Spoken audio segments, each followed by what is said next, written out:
hear so much about hormones, but it's still confusing. What's the most important thing women should actually understand about their hormones?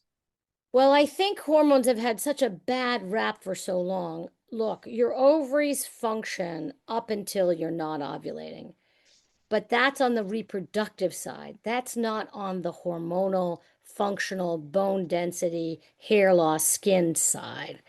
The ovaries are still there secreting estrogen, testosterone, progesterone throughout your life as long as somebody hasn't removed them. And just because you're not ovulating, namely, are we really just reproductive vehicles? Come on. We're spending half of our lives post-reproductive years. So True. that those are so important. Those hormones are so important. We need to understand how to use them. We need to understand what works, what doesn't. What are we losing? What do we need to add back?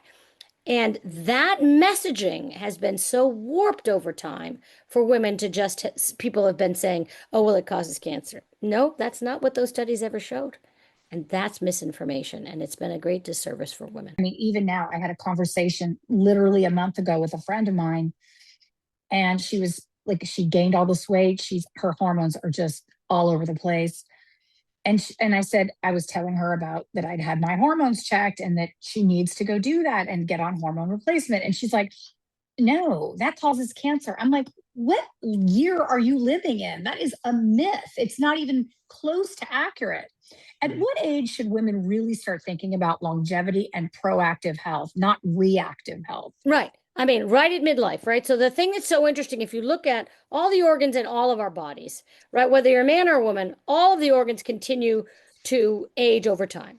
The Uh-huh. ovaries, in terms of the reproductive function, plummets. So all of Uh-huh. a sudden, we have an organ that isn't secreting an egg, but still is doing a lot.